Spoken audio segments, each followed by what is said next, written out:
ব্যবহার নিশ্চিত করতে সরকারি চাকরিতে 5 বছরের বেশি থাকা ঠিক না, মন্তব্য প্রধান উপদেষ্টার। নির্বাচন ঘিরে নিরাপত্তার শঙ্কা জামায়াতের।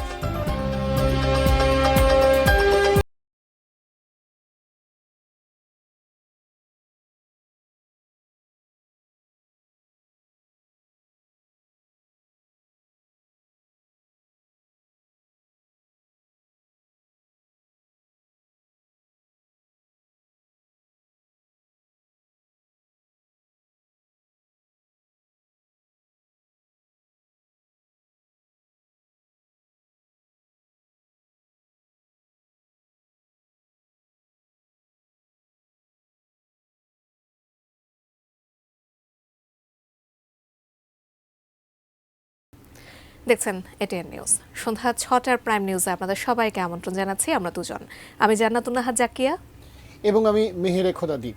এতক্ষণ নাসির সিনটেক্স গ্রুপের সৌজন্যে সংবাদ শিরোনামগুলো জানিয়ে দিলাম। নিয়ে যাচ্ছি পুরো খবরে। সবার মেধার সঠিক ব্যবহার নিশ্চিত করতে সরকারি চাকুরিতে কারও 5 বছরের বেশি থাকা ঠিক নয় বলে মন্তব্য করেছেন প্রধান উপদেষ্টা ডক্টর মোহাম্মদ ইউনূস।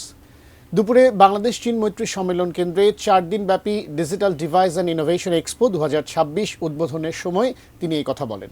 তথ্য প্রযুক্তি এখন মূল খাত, কিন্তু উন্নত বিশ্বের সঙ্গে বাংলাদেশ তাল মেলাতে পারছে না বলেও আক্ষেপ করেন তিনি। সময় এখন প্রযুক্তির। গ্রাহকের আগ্রহের সম্মানে রাজধানীতে আবারও শুরু হলো তথ্য প্রযুক্তির বিভিন্ন সামগ্রীর 3 দিনের মেলা। মেলা উদ্বোধন করে প্রধান উপদেষ্টা ডক্টর মোহাম্মদ ইউনূস একদিকে আনন্দিত, আবার আক্ষেপও তার কম নয়। এই খাতটা হলো মূল খাত। আমরা চিন্তায় পেছনে, কাজে পেছনে, নীতিতে পেছনে। তিনি বলেন 24-এর গণ অভ্যুত্থান নতুন দুয়ার খুলে দিয়েছে, কিন্তু যে ইন্টারনেট এখানে বড় প্রভাবক ছিল তা থেকে এখনো বঞ্চিত অনেকে। শেষ পর্যন্ত এটা মহা শক্তিশালী একটা সরকারকে পালাতে হলো। সরকার কোনো উদ্যোগ নিলে ভুল লোকরা সেসব নিয়ে যায় বলেও মন্তব্য করেন প্রধান উপদেষ্টা। আমরা খালি সরকারের কাছ থেকে এটা দিতে হবে, ওটা দিতে হবে, কিন্তু যেই সরকার এটা দিতে শুরু করে ভুল লোকগুলোর সামনে এসে দাঁড়ায়, ওরা সেটা তারা নিয়ে যায়। সরকারকে বারে বারে মিনতি করে বলবেন আমাকে কিছু দিয়েন না, শুধু আমার নীতিটা ঠিক করে দেন, এই কাজটা করে দেন। যেই সরকারের কাছ থেকে কিছু চাইতে আসে তাকে সন্দেহের চোখে দেখবেন। প্রধান উপদেষ্টা মনে করেন সরকারি চাকরিতে কারো 5 বছরের বেশি থাকা ঠিক না। আমি বলছি সরকারি কর্মচারী 5 বছরের বেশি সরকারে থাকা ঠিক না। কেন হতে তার মন একটা কাঠামোর মধ্যে ফিক্স হয়ে গেছে, এর থেকে বেরোতে পারেনি সে। আবার নতুন লোক যারা বাইরের থেকে দেখতেছে তাদেরকে নিয়ে আসতে হবে। এটা বিশেষভাবে প্রযোজ্য এই প্রযুক্তি মন্ত্রণালয়ের। প্রযুক্তি মন্ত্রণালয়ে যদি এমন লোক আসে যে প্রযুক্তি সম্বন্ধে বোঝাপড়া হয়েছিল 30 বছর আগে, 30 বছরের ছাড়া দুনিয়া পাল্টে যায়। প্রযুক্তিতে বাংলাদেশ পিছিয়ে আছে, এই আক্ষেপের সঙ্গে তিনি যোগ করেন এদেশের মানুষ প্রযুক্তির ব্যবহারে জালিয়াতি করছে, যার কারণে বিশ্বে আরো কোণঠাসা হচ্ছে বাংলাদেশ। বাংলাদেশ একটা বিষয়ে পৃথিবীর চ্যাম্পিয়ন এখন, কিসে? জালিয়াতি। বহু দেশ আমাদের পাসপোর্ট গ্রহণ করে না, সে গৃহকর্মী হবে, কিন্তু নিয়ে এসছে ডাক্তারের সার্টিফিকেট, পারমিশন ভুয়া, ব্যাংক সার্টিফিকেট ভুয়া, এবং আমরা ইস্যু করছি সেগুলো, এবং জেনুইনলি ইস্যু করছি। যেখান থেকে যাওয়ার কথা সেখান থেকে ইস্যু করছি পয়সা। কাজেই আমাদেরকে প্রযুক্তিতে আসতে হলে ন্যায্য জিনিস নিয়ে আসতে হবে। প্রযুক্তিতে ন্যায্যতা রাখার আহ্বান জানিয়ে প্রধান উপদেষ্টা সরকার গঠনের ক্ষেত্রে কোন বিষয়টিতে গুরুত্ব দেওয়া দরকার সেটিও জানান। আমরা তরুণদেরকে উদ্যোক্তা হবার সুযোগ করে দেব, এবং আমাদের নীতি বাস্তব এবং বর্তমানকে প্রতিফলিত করুক সে ব্যবস্থা করব, মানুষের সহায়ক সরকার করব, ওইভাবে আমাদেরকে চলতে হবে। সাজিদা সুইটি, এটিএন নিউজ, ঢাকা। বেলমের সৌজন্যে জাতীয় নির্বাচন ও গণভোটের খবর।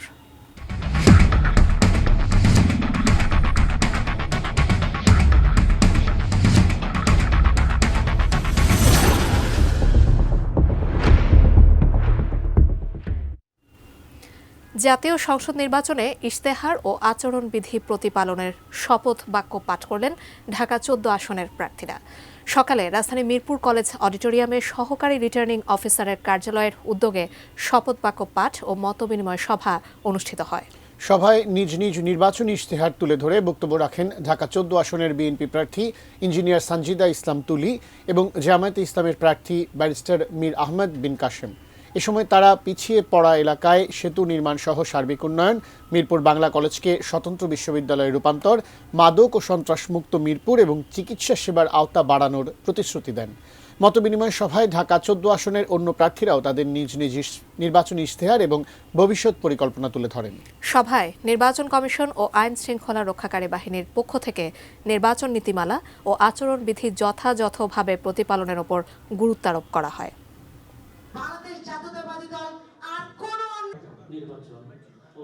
এই মর্মে অঙ্গীকার করিতেছি যে এই আচরণ বিধিমালার কোন বিধান লঙ্ঘন করেন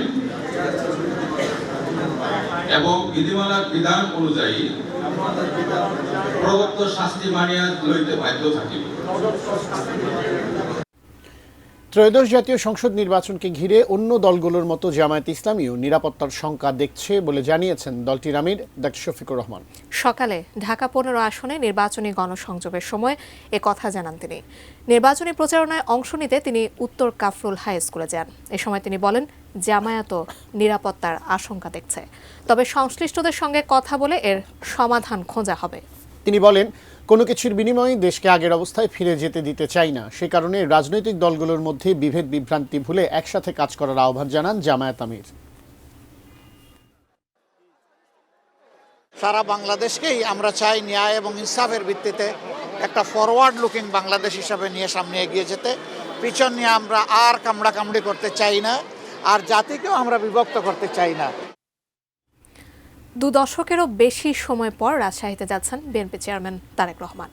আগামীকাল দুপুরে রাজশাহীর ঐতিহাসিক মাদ্রাসা মাঠে নির্বাচনী জনসভায় বক্তব্য রাখবেন তিনি। ওই দিন দুপুরে 3টি জেলার সমন্বয়ে আয়োজিত নির্বাচনী জনসভায় প্রধান অতিথি হিসেবে বক্তব্য রাখবেন তারেক রহমান। দলীয় প্রধানের এই সফরকে ঘিরে বিএনপি নেতাকর্মীদের মধ্যে দেখা দিয়েছে নতুন উৎসাহ উদ্দীপনা।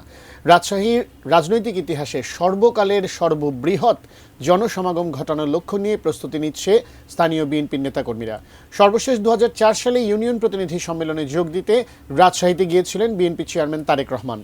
দীর্ঘ 22 বছর পর আগামীকাল আবারও রাজশাহী সফরে যাচ্ছেন তিনি। এরপর সেখান থেকে নওগাঁয় গিয়ে দলীয় জনসভায় যোগ দেওয়ার কথা রয়েছে। রাজশাহী ও নওগাঁর কর্মসূচি শেষ করে তারেক রহমান যাবেন বগুড়ায়।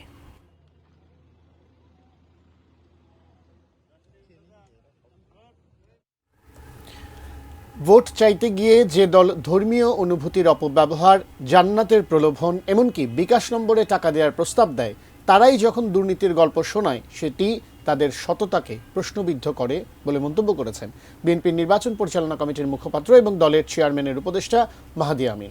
রাজধানী গুলশানে বিএনপি কেন্দ্রীয় নির্বাচন পরিচালনা কমিটির বৈঠক শেষে বিকেলে আয়োজিত সংবাদ সম্মেলনে তিনি একথা বলেন। তিনি আরও বলেন, 2001 থেকে 2006 সাল পর্যন্ত বিএনপি সরকারের মন্ত্রী পরিষদে থাকা অভিযুক্ত রাজনৈতিক দলের সদস্যদের বিষয়ে কোনো কথা না বলে দুর্নীতির সাথে বিএনপিকে জড়িয়ে নির্বাচনী প্রচার পরিকল্পিত অপপ্রচার ছাড়া কিছু না। ফ্যাসিবাদী প্রোপাগান্ডার ধারাবাহিকতা উল্লেখ করে একে রাজনৈতিক দ্বিচারিতা বলেও মন্তব্য করেন বিএনপি চেয়ারম্যানের এই উপদেষ্টা। সেই সাথে আসন্ন জাতীয় সংসদ নির্বাচন এবং গণভোট সুষ্ঠুভাবে আয়োজন করতে বিএনপির পক্ষ থেকে নির্বাচন কমিশনের প্রতি আহ্বানও জানানো হয়।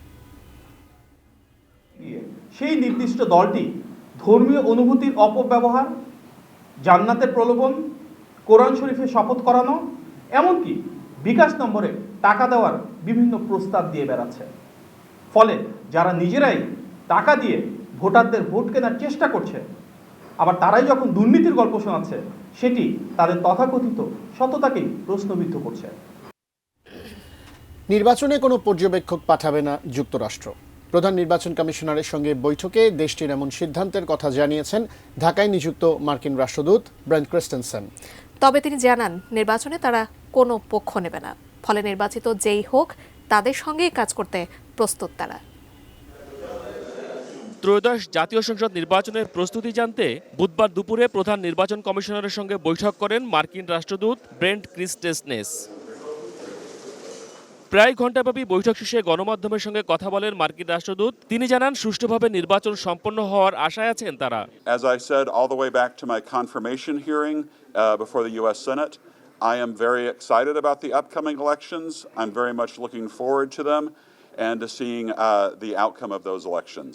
The United States government does not take sides in Bangladesh's elections. The outcome of the election is for the Bangladeshi people and only the Bangladeshi people to decide.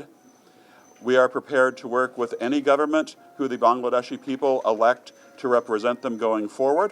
পরে সংবাদ সম্মেলনে নির্বাচন কমিশন সচিব জানান, আইন শৃঙ্খলা এবং ভোটের মাঠের পরিস্থিতি নিয়ে জানতে চেয়েছেন মার্কিন রাষ্ট্রদূত। যুক্তরাষ্ট্র থেকে কোনো পর্যবেক্ষক না এলেও দূতাবাসের প্রতিনিধিরা নির্বাচন পর্যবেক্ষণ করবে বলেও জানান তিনি। ওনারা ওখান থেকে আপনার কোনো পর্যবেক্ষক দল আসবে না, তবে ইন্ডিপেন্ডেন্ট একটা দল আসবেন, যেটা মার্কিন যুক্তরাষ্ট্র থেকে এবং আপনার দূতাবাস থেকে, মার্কিন দূতাবাস থেকে ওনারা ঢাকা, সিলেট, চট্টগ্রাম এবং খুলনায় ওনাদের মতন পর্যবেক্ষণে যাবেন। But they are not the formal observers. ওনারা এমনি দেখতে যাবেন ভোটের অবস্থাটা কি, এবং আপনাদের ওনারা বলেছেন যে ওনারা এটাকে কংগ্রেসের আপনার সিনেটে ওটা রিপোর্ট করবেন। এদিকে ভোটের প্রচারে আচরণবিধি লঙ্ঘনের ঘটনায় সংশ্লিষ্ট নির্বাচন কর্মকর্তারা ব্যবস্থা নিচ্ছেন বলেও জানান নির্বাচন কমিশন সচিব। 9.5 লক্ষ আপনার সিকিউরিটি কর্মী বিভিন্ন স্তরে কাজ করবেন। মহসিন কবির, এটিএন নিউজ, ঢাকা। আসন্ন নির্বাচনে ঢাকা ব্যাটালিয়ন বিজিবি 5-এর আওতাধীন ঢাকা উত্তর সিটি কর্পোরেশন সহ 3 জেলায় মোতায়েন থাকবে 38 প্লাটুন বিজিবি। যে কোনো জরুরি পরিস্থিতি মোকাবেলায় সার্বক্ষণিক প্রস্তুত থাকবে কুইক রেসপন্স টিম। সকালে বিজিবি সদর দপ্তরে নির্বাচনকালীন প্রস্তুতির মহড়া শেষে এসব তথ্য জানান বিজিবি 5-এর অধিনায়ক লেফটেন্যান্ট কর্নেল তৈমুর হাসান। তিনি বলেন, নির্বাচনের দিন বিজিবি স্ট্রাইকিং ফোর্স হিসেবে টহল কার্যক্রম পরিচালনার পাশাপাশি গুরুত্বপূর্ণ স্থানে চেকপোস্ট বসাবে। নিরাপত্তা জোরদারে চেকপোস্টগুলোতে থাকবে বিশেষায়িত K9 ডগ স্কোয়াড, যারা অস্ত্র ও বিস্ফোরক দ্রব্য শনাক্তে পারদর্শী। এছাড়া body on camera, night vision device, metal detector ও এপিসি সহ অত্যাধুনিক সিগন্যাল সামগ্রী বাহিনীর সদস্যদের সঙ্গে থাকবে।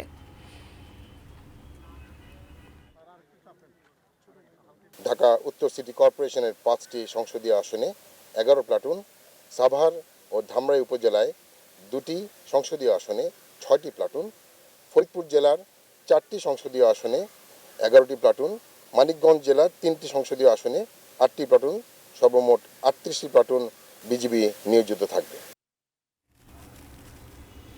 ত্রয়োদশ জাতীয় সংসদ নির্বাচন ও গণভোট উপলক্ষে সার্বিক আইনশৃঙ্খলা পরিস্থিতির মূল্যায়ন করতে পটুয়াখালী ও খুলনা পরিদর্শন করেছেন সেনাবাহিনী প্রধান জেনারেল ওয়াকারুজ্জামান। দুপুরে সেনাপ্রধান IN-H2 সিভিল পাওয়ার এর আওতায় মোতায়েন করা সেনা সদস্যদের কার্যক্রম সরেজমিন পরিদর্শন করেন এবং তাদের প্রয়োজনীয় দিক নির্দেশনা দেন। পরে খুলনা বিভাগীয় কমিশনারের কার্যালয়ে ঊর্ধ্বতন সামরিক কর্মকর্তা, বিভাগ ও জেলা প্রশাসন এবং বিভিন্ন আইনশৃঙ্খলা রক্ষাকারী বাহিনীর কর্মকর্তাদের সঙ্গে মতবিনিময় করেন। আসন্ন জাতীয় সংসদ নির্বাচনকে শান্তিপূর্ণ, নিরপেক্ষ ও সুষ্ঠুভাবে সম্পন্ন করার লক্ষ্যে আন্তঃপ্রাতিষ্ঠানিক সমন্বয়ে এবং সামগ্রিক নিরাপত্তা ব্যবস্থা নিরপেক্ষ ও নাগরিক বান্ধব আচরণের মাধ্যমে পালনে বিশেষ গুরুত্ব দেন তিনি। এর আগে পটুয়াখালী সফর করেন সেনাবাহিনী প্রধান।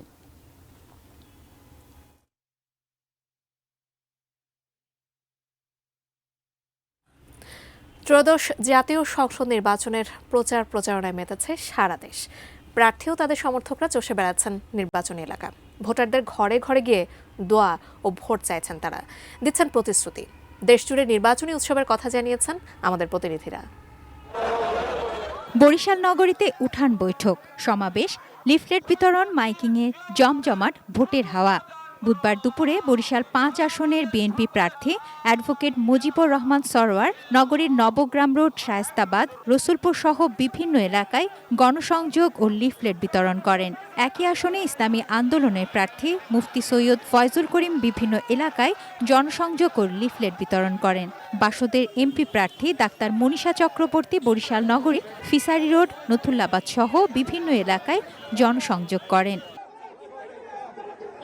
আগামী 12 ফেব্রুয়ারি ধানের শীষের ভূমিধস বিজয় হবে মন্তব্য করে বিএনপির স্থায়ী কমিটির সদস্য কক্সবাজার 1 আসনের প্রার্থী সালাউদ্দিন আহমদ বলেছেন, বিএনপি ক্ষমতায় গেলে জনগণই হবে সরকারের মালিক।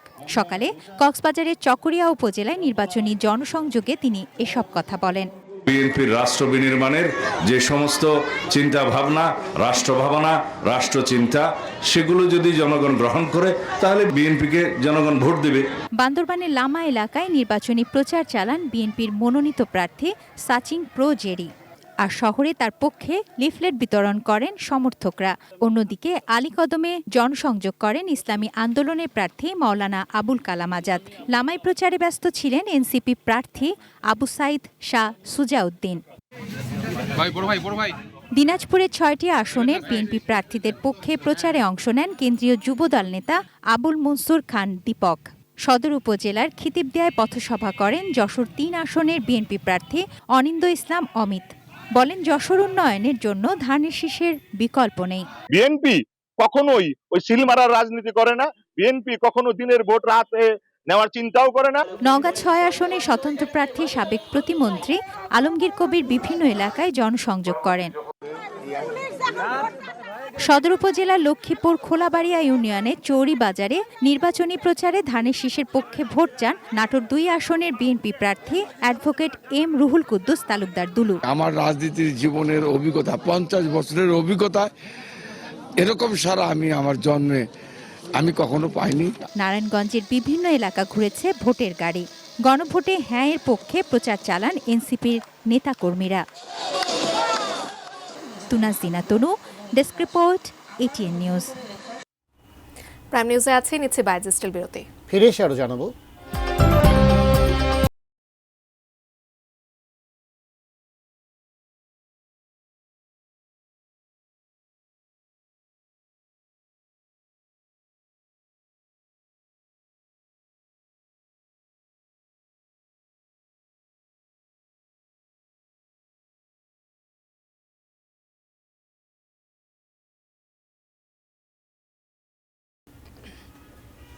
আবার স্বাগত, আপনারা দেখছেন সন্ধ্যা ৬টার প্রাইম নিউজ। জানাবো আরো খবর। শেয়ারবাজার কেলেঙ্কারির মাধ্যমে ১২,২০০ কোটি টাকা আত্মসাতের অভিযোগের অনুসন্ধান শুরু করেছে দুর্নীতি দমন কমিশন দুদক। ক্ষমতাচ্যুত প্রধানমন্ত্রী শেখ হাসিনার উপদেষ্টা সালমান এফ রহমান, প্রভাবশালী ব্যবসায়ী সাইফুল আলম এবং প্রশান্ত কুমার বা পিকে হালদার এতে জড়িত বলেও অভিযোগ রয়েছে।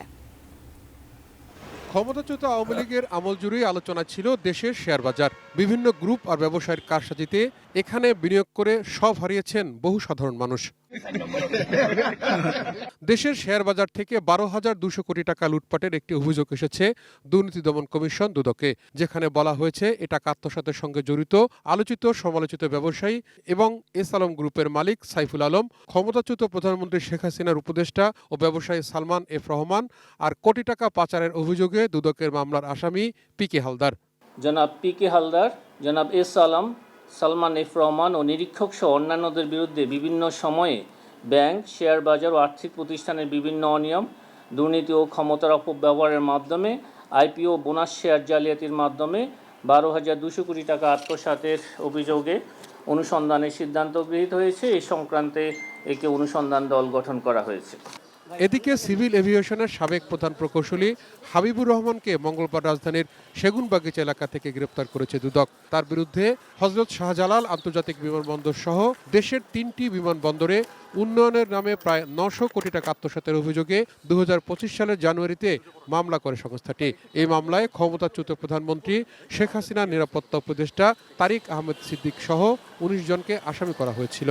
তিনি সহ আর অন্যান্য আসামিদের বিরুদ্ধে মামলাটি রুজু করা হয়। তদন্তকালে তাকে সেগুনবাগিচা এলাকা থেকে গ্রেপ্তার করে বিজ্ঞ আদালতে সোপর্দ করা হয়। এদিকে বিভিন্ন দুর্নীতির অভিযোগে ক্ষমতাচ্যুত আওয়ামী লীগ নেতা ও প্রিমিয়ার ব্যাংকের সাবেক চেয়ারম্যান এইচ.বি.এম. ইকবালের বিরুদ্ধেও ১১টি মামলা করেছে দুদক। তাহুদ সৌরভ, এটিএন নিউজ, ঢাকা।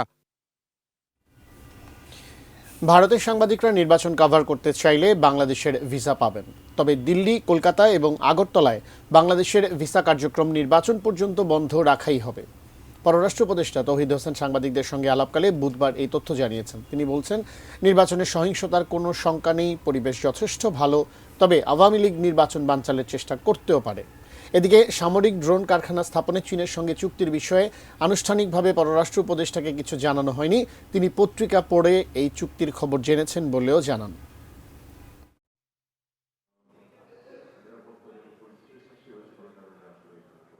আমি পত্রিকাতে দেখলাম যে হচ্ছে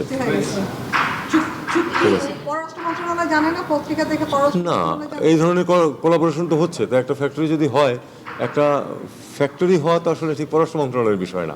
ভারতীয় সাংবাদিকরা কিংবা ভারতে কর্মরত ইন্টারন্যাশনাল মিডিয়ার সাংবাদিকরা যদি নির্বাচন কামনা করতে চায় তাদের ভিসা বলছেন তাদের আসার ব্যবস্থা মানে অলরেডি নির্দেশনা দেওয়া হয়েছে যে তারা যেন আসতে পারেন সে ব্যবস্থা করা যাবে। ভিসা প্রসেসিং সাধারণ ভিসা প্রসেসিং কি বন্ধ থাকবে এখন পর্যন্ত আছে বন্ধ, আমরা সময় হলে খুলবো, তবে এই আগামী 8-10 দিনের মধ্যে এটা না করাই সমীচীন হবে। দর্শক, প্রাইম নিউজে নিচ্ছি ছোট্ট একটা বিরতি, সঙ্গে থাকুন।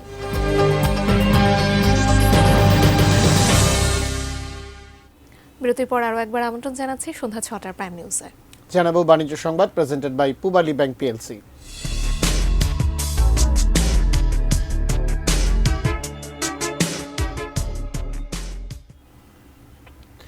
দেশের সামষ্টিক অর্থনীতি কিছুটা ঘুরে দাঁড়ালেও এখনও ভঙ্গুর অবস্থায় বললেন পরিকল্পনা উপদেষ্টা ডক্টর ওয়াহিদুদ্দিন মাহমুদ। মূল্যস্ফীতি নিয়ন্ত্রণে আনতে সংকোচনমূলক মুদ্রানীতি ধরে রাখার প্রয়োজন নেই বলেও মনে করেন তিনি। বুধবার রাজধানীর কারওয়ান বাজারের ন্যাশনাল লাইফ ইন্স্যুরেন্স ভবনে অর্থনৈতিক স্থিতিশীলতা ও পরবর্তী সরকারের চ্যালেঞ্জ নিয়ে ইআরএফ আয়োজিত সেমিনারে এসব কথা বলেন তিনি। পরিকল্পনা উপদেষ্টা আরও বলেন, আশানুরূপ না হলেও মূল্যস্ফীতি ধীরে ধীরে কমছে। এজন্য নীতি সুধার বাড়িয়ে না রেখে বেসরকারি খাতের ঋণ প্রবাহ স্বাভাবিক করার তাগিদ দেন তিনি। উন্নয়ন বাজেটের জন্য বৈদেশিক ঋণ নিতে গিয়ে ঋণের ফাঁদে পড়তে হয় জানিয়ে রাজস্ব আয় বাড়ানোর তাগিদও তার। এছাড়া জ্বালানি খাতে নিজেদের সক্ষমতা কাজে লাগাতে না পারায় জ্বালানি সংকটের সমস্যা সহজেই সমাধান হবে না বলেও মনে করেন পরিকল্পনা উপদেষ্টা। গণ অভ্যুত্থানের চেতনা থেকে গণ অভ্যুত্থানের পরবর্তী কিছু প্রত্যাশা পূরণের জন্য এসেছে একটা অন্তর্বর্তী সরকার, অন্যদিকে আবার আংশিকভাবে এটা আবার সাংবিধানিকতার একটা সরকার। কাজেই সব কিছু মিলে এরকম সরকার আগে কখনো বাংলাদেশে আসেনি। এবারে নাদিয়া ফার্নিচারের সৌজন্যে আন্তর্জাতিক বাণিজ্য মেলার খবর মেলায় মেলায়।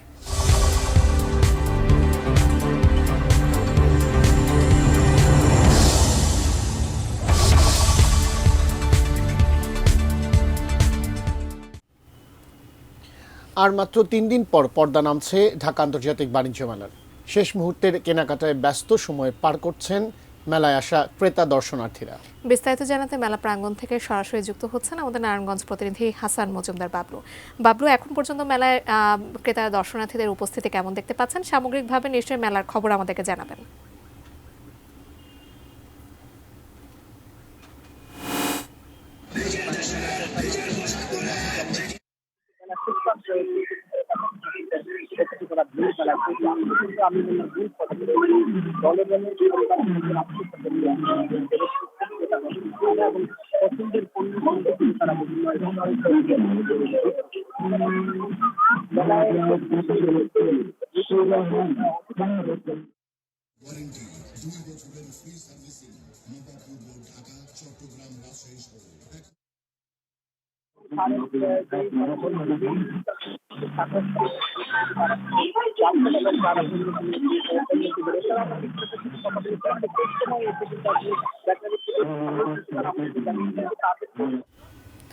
বাবলু, ধন্যবাদ আপনাকে। নারায়ণগঞ্জ প্রতিনিধি হাসান মজুমদার বাবলু আমাদের সঙ্গে সংযুক্ত হয়ে বাণিজ্য মেলার খবর জানাচ্ছিলেন।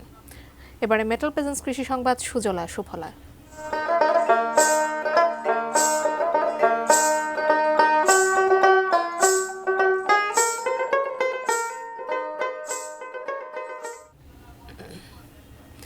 মানিকগঞ্জে বৈরী আবহাওয়ার প্রভাবে চলতি মৌসুমে সরিষার ফলন ও মধু উৎপাদন কমে যাওয়ার আশঙ্কা দেখা দিয়েছে।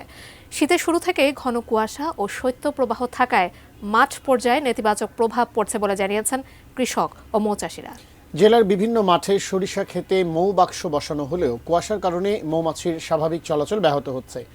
মৌচাষীদের দাবি, দীর্ঘ সময় কুয়াশা জমে থাকায় মৌমাছি বাক্স থেকে বের হতে পারছে না। এতে মধু সংগ্রহ কমে গেছে, পাশাপাশি মৌমাছির মৃত্যুর ঘটনাও বাড়ছে। ফলে বাজারে মধুর দাম তুলনামূলকভাবে বেশি। কৃষকরা জানান, অতিরিক্ত শীত এবং কুয়াশার কারণে সরিষা ফুলে পরাগায়ন ব্যাহত হচ্ছে। মৌমাছির আনাগোনা কম থাকায় সরিষার ফলন নিয়েও অনিশ্চয়তা তৈরি হয়েছে। কৃষি বিভাগ বলছে, চলমান প্রতিকূল আবহাওয়া অব্যাহত থাকলে এই মৌসুমে সরিষার ফলন ও মধু উৎপাদন উভয় ক্ষেত্রেই লক্ষ্যমাত্রা অর্জন কঠিন হতে পারে।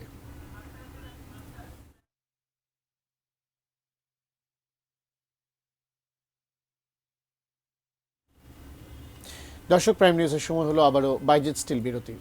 এরপর আরও যা থাকছে।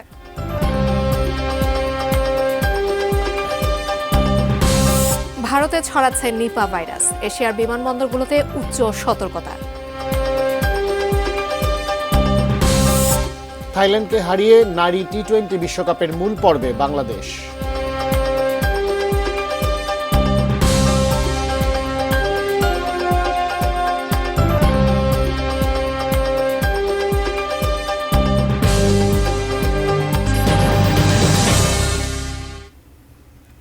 স্বাগত আরও একবার বিকাল সন্ধ্যা 6টার নিউজ আওয়ারে।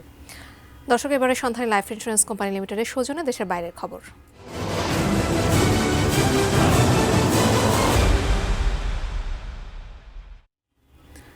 ভারতের পশ্চিমবঙ্গে নিপা ভাইরাসের প্রাদুর্ভাব দেখা দিয়েছে।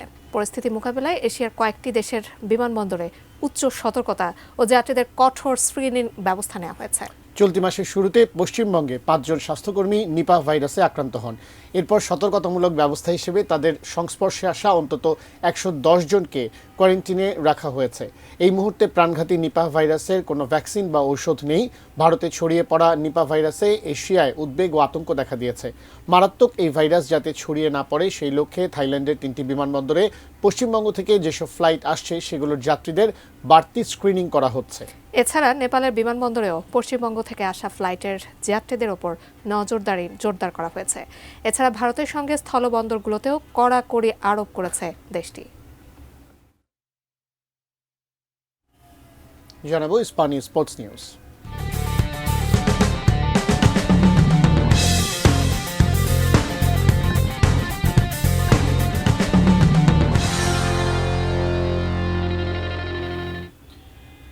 বাছাই পর্বের সুপার 6-এ নিজেদের প্রথম ম্যাচে থাইল্যান্ডকে 39 রানে হারিয়ে নারী টি-20 বিশ্বকাপ মূল পর্বের টিকিট পেয়ে গেল বাংলাদেশ নারী দল। কাঠমান্ডুর অন্য ম্যাচে নেদারল্যান্ডসের কাছে যুক্তরাষ্ট্রের হারেই 2 ম্যাচ বাকি থাকতে বিশ্বকাপ নিশ্চিত হয়েছে বাংলাদেশের মেয়েদের। কাঠমান্ডুর মূল পানিতে টস হেরে ব্যাটিংয়ে নেমে 12 রানে 2 উইকেট হারায় বাংলাদেশ। তৃতীয় উইকেটে ওপেনার জোয়াইরিয়াকে নিয়ে 110 রানে জুটি করেন সোবহানা মোস্তারি। দুজনেই তুলে নেন 50। সোবহানা 59 ও জোয়াইরিয়া আউট হন 56 করে। শেষ দিকে ঋতুমনের 6 বলে 15 রানের কল্যাণে বাংলাদেশ পায় 8 উইকেটে 165 রানের পুঁজি। রান তাড়ায় প্রথম বলেই উইকেট তুলে নেন পেসার মারুফা আক্তার। দ্বিতীয় উইকেটে থাইল্যান্ডকে 67 রানের জুটি গড়ে। তবে মিডল ওভারে ঋতুমণি ও স্বর্ণার দারুণ বোলিংয়ে খেই হারায় তারা। শেষ দিকে মারুফা জোড়া উইকেট তুলে নিলে 8 উইকেটে 126 রানে থামে থাইল্যান্ড।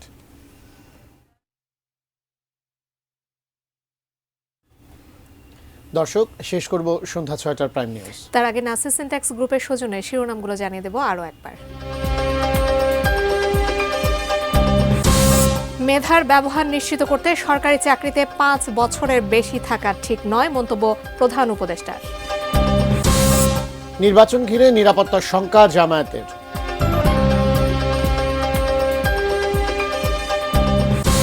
রাজশাহী, নওগাঁ ও বগুড়াতে সমাবেশ করতে কাল উত্তরাঞ্চল সফরে যাচ্ছেন তারেক রহমান। যুক্তরাষ্ট্র পর্যবেক্ষক পাঠাবে না, নির্বাচনে কারো পক্ষও নেবে না। শেয়ার বাজার থেকে 12,000 কোটি টাকা আত্মসাৎ, সালমান এফ রহমান সহ 3 জনের বিরুদ্ধে অনুসন্ধান। নির্বাচন কভার করতে চাইলে ভিসা পাবেন ভারতীয় সাংবাদিকরা, জানালেন পররাষ্ট্র উপদেষ্টা। ভারতে ছড়াচ্ছে নিপা ভাইরাস, এশিয়ার বিমানবন্দরগুলোতে উচ্চ সতর্কতা। এবং থাইল্যান্ডকে হারিয়ে নারী টি-20 বিশ্বকাপের মূল পর্বে